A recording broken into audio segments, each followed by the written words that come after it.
Le mercato estival touche à sa fin, c'est l'heure du bilan pour le Paris Saint-Germain. C'était un mercato très important, un mercato vraiment limite, c'était un nouveau projet qui se lançait alors que le projet vient de recommencer. Mais avec le départ de Kylian, on était vraiment sur quelque chose de totalement nouveau, un Paris Saint-Germain sans star. On s'attendait à beaucoup de changements, au final on va voir qu'il n'y a pas eu grand chose. Je vais vous donner mon avis, je vais vous dire, il y a même certains joueurs dont je vais donner les noms qui auraient pu vraiment faire du bien je trouve. Surtout dans certains mercato, il y a des joueurs, et même des jeunes joueurs prometteurs qui rentrent parfaitement dans le projet, qui n'ont pas été cherchés par Luis Campos. Et Luis Campos aussi, je vais faire son petit, son conseil de classe à la fin de vidéo, parce qu'il y a des choses à dire vraiment. Sans plus tarder, on va passer sur l'effectif du Paris Saint-Germain. On va voir un petit peu ce qui s'est passé en termes de départ et des arrivées. Alors le PSG a recruté pour 170 millions, c'est énorme. Et on a vendu pour 66 millions. C'est vraiment pas énorme pour le coup, surtout qu'on va voir qu'il y avait pas mal de d'indésirables. On va commencer au niveau des départs. Je vais donner mon avis sur chacun des transferts et on va voir ce qu'il en est. Le prix d'Iliès Sousni au Havre, sincèrement, c'est beaucoup mieux que le prix qu'il avait eu au Qatar. Et c'est là que tu vois quand même, je sais pas si les agents du joueur, je sais pas si c'est le joueur lui-même ou je sais pas si c'est le club qui a joué parce qu'on sait que bon, Qatari, QSI, machin chouette, voilà. Mais il est soutenu au Qatar, il a perdu 1 an de carrière, c'est clairement ça. Aujourd'hui, il va au Havre, c'est beaucoup mieux pour lui, il va connaître le championnat français. Et j'espère que ça va bien se passer pour lui. Pour moi, c'est un... Si je vais noter chaque transaction, on va dire. Pour moi, un prêt au Havre comme ça pour un jeune Titi parisien, c'est un 7 sur 10. Maintenant, à voir ce que ça va donner. Renato Sanchez au Benfica, pour moi, c'est un... J'ai envie de dire c'est un 10 sur 10 dans le sens où dans tous les cas, c'était un joueur qui n'était pas voulu par Luis Enrique, même s'il y avait des rumeurs en début de mercato qui disaient comme quoi Luis Enrique pourrait essayer de remettre Renato sur pied. Renato malheureusement c'est un de mes grosses peines de cœur on va dire au PSG parce que j'y croyais vraiment. L'époque où Galtier est venu, il sortait d'une saison de malade Renato à Lille malheureusement. Au Paris Saint-Germain ça n'a jamais fonctionné. Du coup on va dire 10 sur 10 dans le sens où c'était un indésirable et il fallait trouver une porte de sortie. Et même pour lui Benfica c'est propre, il retourne dans son pays, tout ça. C'est un bon transfert je trouve pour toutes les parties. Benfica qui perd Joao Neves, qui récupère Renato Sanchez. Pour moi, c'est un accord c'est un accord tripartite qui rend tout le monde heureux. Sergio Rico qui quitte le club libre, pas grand chose à dire. Pareil pour le Télé, Kurzawa. Pareil, ça c'est en fait tout ça là, je peux pas juger parce que c'est pas Campos. C'est pas Campos, c'est juste des joueurs qui arrivent en fin de contrat. Et fallait bien qu'il parte du club un jour. Hein. Keylor Navas, merci pour les travaux. Kurzawa, il a bien mangé au PSG.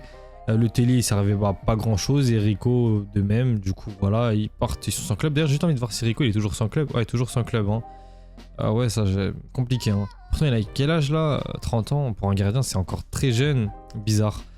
Bon maintenant là, on va parler de là où Luis Campos a agi.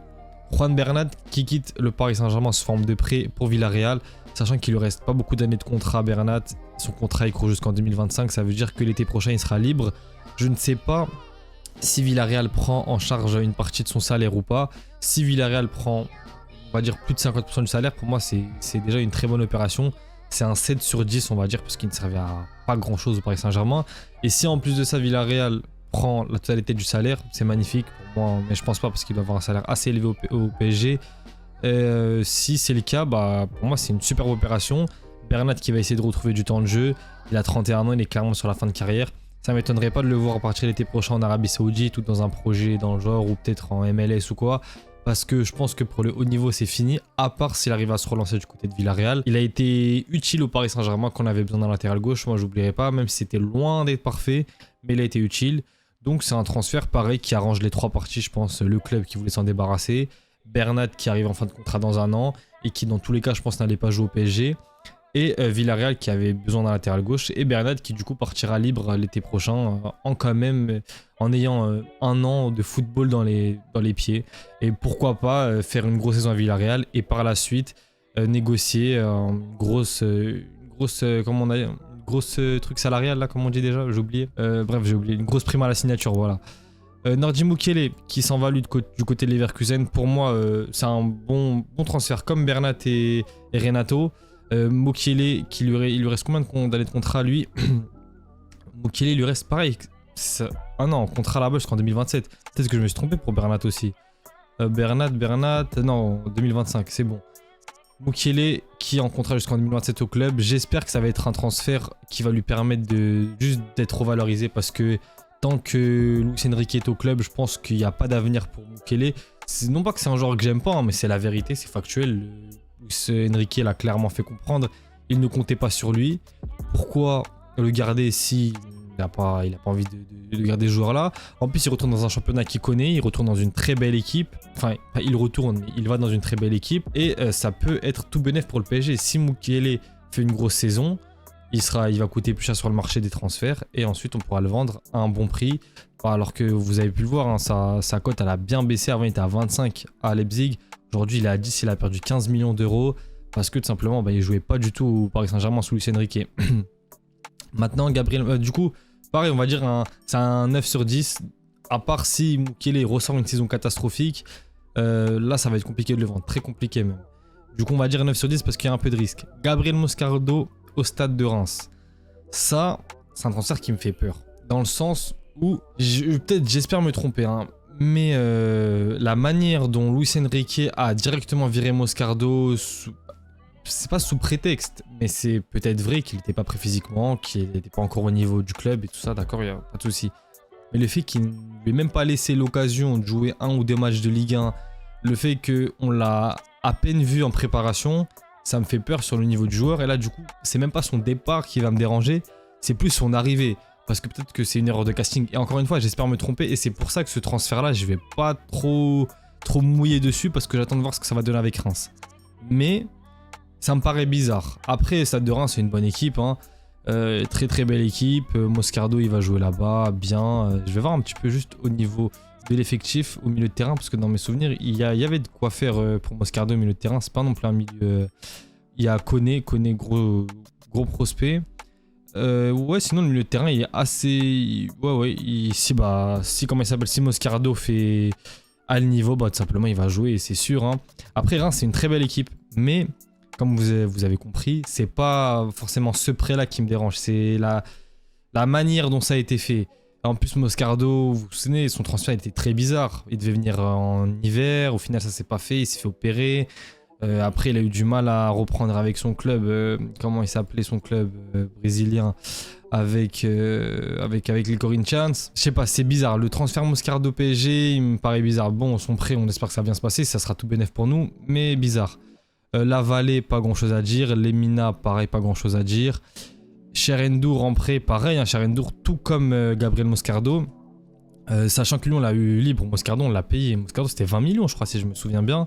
15 millions mais je crois qu'il y avait des bonus parce que dans mes souvenirs c'était 20. Non voilà, 20 millions. Lui, Cherrendour on l'a eu. Voilà, Cherrendour on l'a eu librement. Donc déjà c'est différent par rapport à monsieur Moscardo.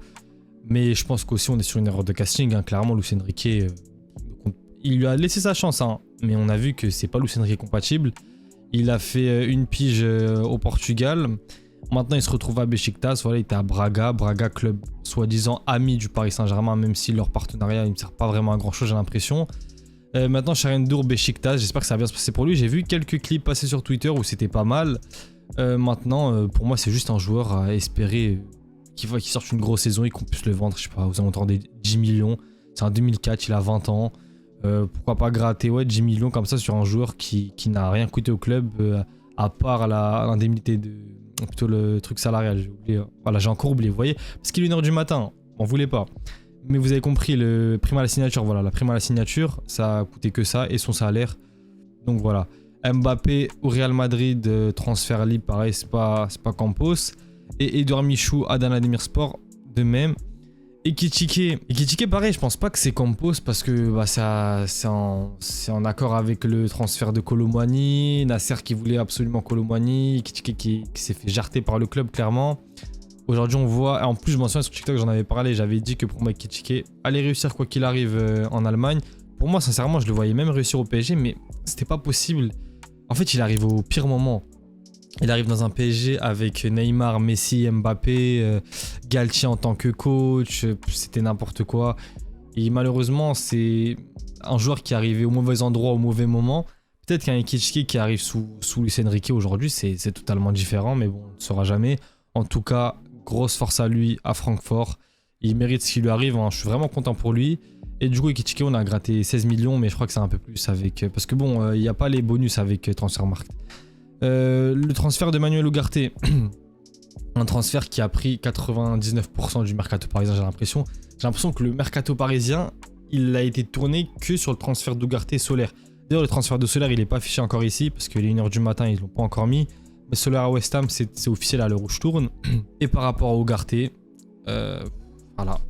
Ugarte, pareil. Bon, il est vendu 50 millions plus 10 de bonus, mais ils sont pas écrits là. Ugarte, on est sur un joueur qui a été recruté. C'est là que tu vois que ce directeur sportif, il a des neurones en moins. T'as ton coach que tu ne connais pas encore, tu vas recruter un joueur, le milieu de terrain, Ugarte, le terrain le plus cher des joueurs du Paris Saint-Germain. Tu le ramènes au club sans savoir ton coach. Au final, ton coach, c'est Luis Enrique, et c'est un joueur pas Luis Enrique compatible. Et on l'a vu, même si ça avait très bien commencé pour lui, malheureusement, bah, ça rentrait plus après dans le plan de jeu d'Enrique. Pour moi, bon, c'est un bon transfert parce que Paris récupère des sous. Je sais plus, on l'avait recruté, je crois, dans les 80 millions. Bon, 60, peut-être, dans mes souvenirs, c'était 80. Peut-être que je me trompe. Mais au pire, on n'est pas à perte, quoi. On a fait ni bénéf ni rien dessus. Mais si c'est dans mes souvenirs, c'était 80 millions. Mais bref, on va dire qu'on a l'équilibre sur ce transfert-là. Mais pour moi, ça reste quand même... t'as mis beaucoup d'argent sur un mercato pour un joueur. Et au final, c'était même pas le joueur que ton coach voulait. Et bref, ça en dit long sur la gestion sportive de Campos. Et j'ai juste envie de voir un truc. Bah voilà, c'était sûr. Par Jorge Mendes. C'est Ugarte également un joueur de Mendes. Et là, vous voyez, voilà. En fait, ça va bien résumer la vidéo. Zaïre Emery, bon, on va dire, lui, c'est un titulaire, on ne le met pas dans le lot. Vitinha, Mendes. João Neves, Mendes. Ramos, Mendes. Barcola, Mendes. On n'a pas sûrement Danilo Mendes aussi, non? Danilo Mendes, voilà. Asensio, Mendes. En fait, le truc, c'est flagrant, c'est même pas... Il y a trop de joueurs Mendes au PSG. Je sais pas si je peux... Normalement, je peux les trier par ordre de club. Et on va voir tous les joueurs qui sont au PSG, qui sont sous l'écurie Mendes. Et c'est honteux, sincèrement, pour un club comme le PSG. Voilà. Alors, 1, 2, 3, 4, 5, 6, 7. Il y a presque un 11 titulaire qui vient de chez Mendes au club. Et bah, le transfert d'Ugarte, c'est clairement ça. C'était un accord entre Mendes et son beau vieux copain Luis Campos. Maintenant, au niveau des arrivées. Bon, il y aura Mzaghe, je sais pas pourquoi il m'en est arrivé ici, mais bref, lui, c'est un titi, voilà. Matvei Safonov qui a été transféré pour 20 millions d'euros pour le gardien de Krasnodar. Non pas que c'est un mauvais gardien, moi je trouve même qu'il a du potentiel, il a que 25 ans. Et de ce que j'ai vu de lui, parce que quand il est arrivé, j'ai fait une vidéo sur TikTok par rapport à lui, du coup je connais un petit peu le profil. C'est pas mauvais, mais maintenant on est sur un joueur, moi qui... Bah voilà, 20 millions sur un deuxième gardien, sachant que tu avais les gardiens espagnols, la Tenas. Je comprends pas, sincèrement, j'ai du mal à comprendre. Là, on se retrouve avec 3 gardiens. Lui, déjà, en tant que deuxième gardien, c'était pas mal. Maintenant, bon, on a un gardien à 20 millions, on a 60 millions juste sur les gardiens, c'est très beau, très beau. Merci Luis Campos. Donc lui, on verra, gardien en plus, 20 millions, pour moi, c'est cher pour ce que c'est. Mais à voir ce que ça va donner. Willian Pacho. Lui, pour le coup, il a été acheté 40 millions. Personne n'avait vu venir. Et là, on est sur une belle trouvaille de Campos, si ça vient de lui. D'ailleurs, bizarre, ça vient pas de chez, comment il s'appelle, de chez Mendes. Très bizarre, transfert intéressant. Il a combien de matchs là? 3-4 matchs avec Paris, je crois. 2 matchs, bon, plus les matchs de pré-saison, on va dire. Très convaincant pour l'instant. Pour moi, il me fait beaucoup rappeler à Kimpembe. Il me fait beaucoup penser à Kimpembe plutôt. J'avais pareil fait une vidéo sur lui. Sur TikTok où je faisais sa présentation et ça m'avait déjà sauté aux yeux quand je voyais les clips que ça ressemble grandement à Kimpembe. Et la charnière Marquinhos Pacho, je pense qu'on est parti sur ça parce qu'après on va parler de l'effectif et on va voir que en charnière c'est compliqué. Pacho très bon, Matvei Safonov, j'ai pas noté le transfert, on va mettre un petit 5 parce que je trouve que c'est beaucoup trop cher. Et pour Ugarte, pour moi c'est un 3 ce transfert, hein, pour ce que j'ai raconté par rapport à comment il est arrivé, etc. Willian Pacho là pour l'instant pour moi on est sur un bon 7,5, 8 parce que c'est très convaincant. Mais j'ai pas envie non plus de trop m'aventurer parce que c'est un joueur que je connais pas tant que ça en fait. Et on sait pas si ça va durer toute la saison. Si ça va durer que 4-5 matchs, on verra. Ça, c'est des transferts enfin en tout cas que je vais juger à la fin parce que c'est un joueur que je connaissais pas. Alors que lui, Désiré Doué, j'ai été un grand militant de son arrivée au Paris Saint-Germain. Et lui, pour le coup, je suis très content qu'il soit arrivé. Très content, sincèrement, Désiré Doué. Mais on sait que pareil, c'est pas Campos. C'est Nasser qui a pris le dossier en main pour que Doué ça se fasse. On est sur l'un des Français les plus talentueux, un 2005, qui au passage n'est le même jour que moi. Et c'est pour ça qu'il est aussi talentueux. Mais sérieusement, on est sur un prospect de dingue avec Désiré Doué. Sous Luis Enrique, ça va faire vraiment du bien. Et on est clairement sur un transfert made in Nasser. 50 millions pour Doué. L'un des meilleurs Français à son âge, à son poste, à tout ce que vous voulez. Pour moi, ce transfert-là, c'est un 9,5 sur 10. Parce que je le voulais déjà. C'est un mec qui est en dehors de l'aspect purement sportif, dans le sens résultat, tout ça. C'est un joueur qui me fait kiffer. Avoir joué de Doué, j'aime trop. Du coup, très content. On va passer à João Neves, la recrue la pire de ce mercato pour 60 millions. Bien sûr, agent Mendes, Gestufiute, je sais pas comment ils appellent ça. Mais João Neves qui te sort un début de saison exceptionnel avec le PSG. Il est déjà 4 passes D, je crois, voilà, en Ligue 1. Exceptionnel, João Neves. Moi, sincèrement, je pensais pas du tout qu'il allait venir au club. D'ailleurs, je crois qu'il y avait United qui était sur lui. J'étais sûr qu'un mec comme Neves n'allait pas signer au club. Mais j'avais oublié dans ma petite tête que Mendes et Luis Campos, c'est la même personne. Juste, ils ont pas la même identité. Mais c'est la même personne. Du coup, Neves au PSG, pour moi, clairement, là, tout comme Doué, on est sur un 9,5 sur 10. 2004, ça veut dire qu'il a 20 ans. Très, très prometteur. Intégration express. On dirait qu'il est là depuis je sais pas combien de temps au club. Déjà international portugais. Sincèrement, lui, c'est un gros coup. On est sur peut-être l'un des meilleurs, pareil, en génération 2004 au milieu de terrain. Je sais pas, il y a qui. Je crois même. Nous, lui, c'est quoi? C'est en 2004 ou c'est en 2005? Même pas, ouais. Au niveau des 2004, peut-être on est sur un top 3 de tête comme ça. Il n'y a pas énormément de monde. Très content pour le coup. Du coup, si on prend au niveau des arrivées, sur les arrivées qui sont arrivées, on est sur un.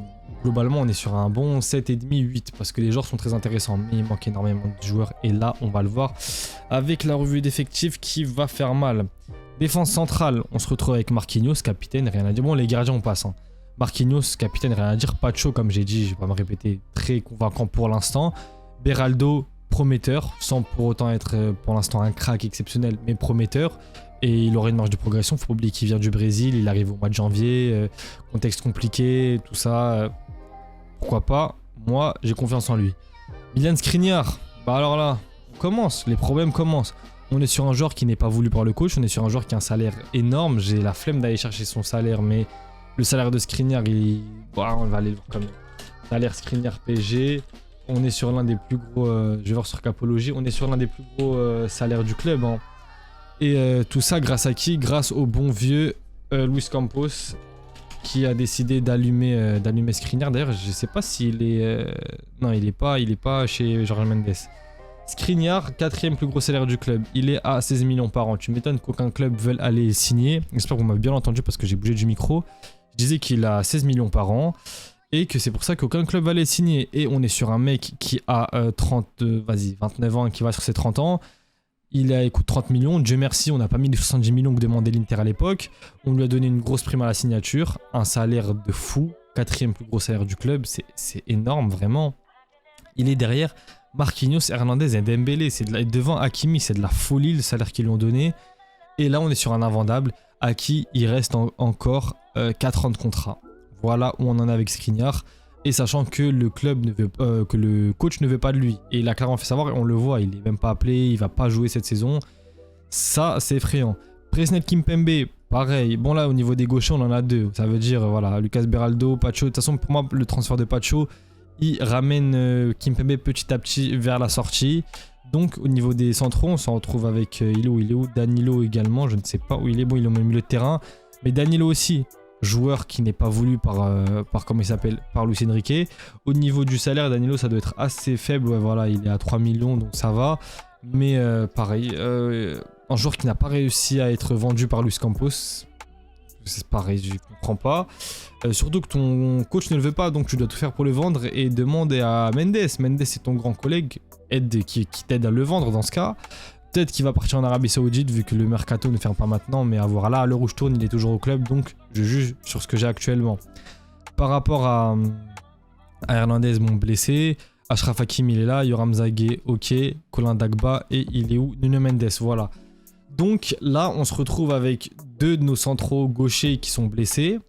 On a en défense centrale, pour sûr, Marquinhos, Pacho, Beraldo. Donc on est sur 3 défenseurs centraux parce que les autres ils sont blessés, je compte pas Danilo et Skriniar, donc 3 défenseurs centraux pour un poste avec avec deux postes, quoi, une charnière à deux. Donc le poste n'est même pas doublé. On est avec Achraf Hakimi en piston droit avec comme doublure Yoram Zagué. Je dis pas que c'est un mauvais joueur, mais ça reste léger pour moi, un Titi d'un 2006. Hein, le mec il a 18 ans. Tu vas pas aller jouer une demi-finale de Ligue des Champions si Hakimi se pète avec Zagué, même s'il peut me faire mentir et j'en serais le premier heureux. À gauche, tu as un Nuno Mendes qui se pète chaque 2 semaines, qui n'a pas de doublure. Il n'y a pas de latéral gauche en doublure au Paris Saint-Germain. Tu vas me dire que Beraldo, ok, mais dans ce cas, si Mendes se pète et que Beraldo bouge à gauche, du coup, tu te retrouves qu'avec, comment il s'appelle, Pacho Marquinhos. Et s'il y en a un des deux qui se pète, comment on fait? Voilà, il n'y a pas de profondeur de banc. Sachant que Juan Gadou, le Titi parisien, le très prometteur Titi parisien, défenseur central, va s'en aller à Salzbourg, si je dis pas de bêtises. Donc, l'état de la défense est calamiteux. C'est pour ça que je vous dis que j'ai mis 8 sur 10 sur les arrivées, mais il y avait la partie cachée de l'iceberg. La défense, c'est une catastrophe. Au niveau du milieu de terrain, bon, Danilo ne le met pas dedans. Milieu de terrain, c'est le seul endroit où ça se passe bien. João Neves, Zaïre Emery, Vitinha, Fabian Ruiz, Carri qui doit se barrer normalement parce que Luis Enrique ne veut pas de lui, mais je sais pas ce qu'il fait encore ici. Ismaël Garbi, pareil, lui doit partir au Portugal. Je ne sais plus si c'était à Braga ou pas, je crois que c'était à Braga, si je dis pas de bêtises. Le transfert est sur le point d'être fait, je pense pas qu'il a été officialisé, mais le contrat normalement il a été signé. C'est Jamel qui l'avait dit sur Twitter, Jamel, insider très correct du PSG, qui très fiable, je voulais dire plutôt. Seny Mayulu, pareil, Titi parisien, bien. Le milieu de terrain, on n'a pas grand chose à dire. Pas grand chose à dire parce qu'on a à peu près tous les profils, sachant que Désiré Doué peut jouer au milieu, Marco Asensio peut jouer au milieu de terrain. Donc, le milieu, c'est le seul, on va dire, c'est bizarre de dire ça au PSG, hein, mais le milieu de terrain, c'est le seul compartiment du jeu où on est bien. On a des profils différents. T'as un João Neves qui peut jouer 8 avec une très bonne qualité de passe de loin, très hargneux sur le terrain. Zaïre Emery, très physique, très solide, il se projette bien. Vitinha, métronome. Fabian Ruiz, pareil, un peu pas même métronome que Vitinha, mais vous avez compris, c'est un joueur qui sait ralentir le tempo quand il faut, qui a une très belle qualité de passe. Kangin Lee, plutôt offensif. Mayulu qui peut jouer sur les ailes et qui peut jouer au milieu de terrain. Désiré Doué, un peu comme Mayulu. Et là, on va passer à l'attaque. Bon, du coup, Doué, je vais le mettre en attaque, même si pour moi, c'est plus un milieu de terrain. Moi, je le préfère en tant que numéro 10. Et j'aimerais bien voir un PSG avec un 4-2-3-1, par exemple, avec un Doué en 10. Pour moi, ça pourrait être vraiment méchant. Avoir Doué, Barcola, Dembélé sur le terrain, sur la ligne d'attaque, avec un Ramos, on va revenir après, devant. Ça serait vraiment un truc de fou pour moi, avec un milieu Vitinha, Zaïre Emery, Vitinha, João Neves derrière. Ça pourrait être exceptionnel. Mais bon, du coup... On va parler au niveau de l'attaque. Bradley Barcola, titulaire à gauche, logique, j'ai envie de te dire, parce qu'il est en train de faire un début de saison de fou. Et Ousmane Dembélé à droite. Donc là, on a un ailier gauche, un ailier droit. Marco Asensio, ils ont mis ailier droit, mais pour moi, Marco Asensio, c'est un milieu de terrain, donc normalement, je le compte même pas ici. Ibrahim Baye, 2006, 16 ans. Il a même pas encore son bac. Ailier droit, donc en doublure de Dembélé. Randal Kolo Muani, avant-centre. Et seul avant-centre, vu que Ramos est pété pour au moins 3 mois. L'attaque, c'est une catastrophe également. Et je vous parlais de joueurs qui auraient pu venir au Paris Saint-Germain. Bah écoutez, je vais pas aller loin du tout. Vraiment, je vais pas aller loin. J'en avais parlé dans mon mercato idéal. Je ne comprends pas comment déjà il a pas bougé de son club. Je ne comprends pas comment Paris n'est pas allé sur lui. Johan Bakayoko, ailier droit. Pourquoi? Vraiment, pourquoi? Là, Dembélé se pète. On va mettre Asensio en ailier déstabilisateur à droite. Bah purée. Vraiment pas mal, hein. Ça, Campos, chapeau. Barcola se pète. Bon, on va dire qu'il y a Doué. Doué, vas-y, cadeau. Barcola, on va dire le côté gauche, ça va. Il y a Doué. Même à droite, on va dire que tu peux mettre Kangin Lee, mais... On va dire qu'il y a des doublures, mais c'est pas des doublures... C'est pas les mêmes profils. Un Kangin Lee ne fait pas la même chose qu'un Dembélé sur le terrain. Un Johan Bakayoko peut faire ce que Dembélé fait sur le terrain. Et pourquoi pas dans le futur, vu que c'est quoi, c'est un 2003, il pourrait faire mieux dans le futur. Malheureusement, comment il s'appelle, le bon vieux Campos, on a décidé autrement. Bon, Mbaye, pour moi, c'est le grand gagnant de ce mercato, clairement, hein, parce qu'il aura du temps de jeu, ça c'est sûr. Et à son jeune âge, il aura du temps de jeu quoi qu'il arrive. Il peut jouer à droite, il peut jouer à gauche. C'est le grand gagnant de ce mercato en attaque. Pourquoi pas même le faire jouer en pointe ou faire passer Barcola en pointe et Mbaye jouer sur un côté, enfin Mbaye plutôt. Gonzalo Ramos blessé, Randal Kolo Muani en attaque. Randal Kolo Muani, on va aller voir ça. Bon, il a mis un but sur penalty. Sinon, au Paris Saint-Germain, en termes de stats, en soi, tu vas dire, ouais, c'est des stats potables pour un numéro 9. Hein. Bon, mettre au PSG quand même, faut pas déconner. Au PSG la saison dernière, il a même pas joué 2000 minutes. Il a été utilisé sur tous les postes du front de l'attaque. 9 buts, 6 passes D en 40 matchs. Et bon, après, si vous regardez pas les matchs, ça c'est pas mon problème, mais ceux qui regardent les matchs, voilà, on se sait, enfin tout le monde sait que Colomani en Paris Saint-Germain, c'est compliqué par rapport à l'équipe de France. Et malheureusement, on va compter que sur lui, je pense, à part si il va mettre Asensio en faux neuf, et je pense qu'on se dirige sur ça. Donc on est sur une défense plus que bancale, une attaque plus que bancale en termes de profondeur d'effectif, un milieu de terrain très correct, je trouve, ça faut dire la vérité. Donc le PSG se retrouve dans une saison avec plus de matchs, avec un tirage de Ligue des Champions de fou. Vraiment, moi il me plaît ce tirage de LDC, mais ça va être compliqué sans profondeur d'effectif. Et tout ça avec un coach qui n'est pas satisfait de certains joueurs, avec une défense. En fait, en défense, on a une blessure, on est cuit. Je préfère vous le dire, on a une blessure, c'est fini en défense. Du coup, on va prier pour pas que ça arrive. Campos, je pense qu'on est sur la fin au PSG, sincèrement. Ça m'étonnerait pas que dans les prochains jours, on apprenne que Campos parte du Paris Saint-Germain. Parce qu'il a rien foutu lors de ce mercato-là. Et c'est pas la première fois. D'ailleurs, là, on voit Ryan Cherki qui aurait pu venir. Après, pour moi, c'était pas non plus une. C'était pas pour moi une obligation de ramener Cherki, mais ça aurait pu être pas mal en soi, vu l'attaque assez pauvre. Hein. Mais bon, Cherki, on va dire que c'est un profil un peu à la Kangin Lee déjà, tu vois. Ce genre de joueur de petits espaces qui prend pas forcément la profondeur. Pour moi, Bakayoko, c'était une piste à aller chercher. Malheureusement, ça n'a pas été fait. Maintenant, on verra ce que ça donne. Pour moi, Campos, vous avez compris que ça doit partir. Et j'espère que ça partira rapidement. Du coup, dites-moi ce que vous en pensez de ce mercato du Paris Saint-Germain. Je commence à fatiguer, il est 1 heure passée. Je pense qu'on va s'arrêter dessus. Campos, pour moi, c'est le moment de faire ses valises. Luis Enrique, j'espère qu'il va réussir à faire quelque chose avec cet effectif qui est, sur le papier, il est très solide. Mais en termes de profondeur d'effectif, il n'y a rien du tout. Maintenant, on va voir ce que ça va donner. On s'attrape pour une prochaine vidéo. Plus les mecs.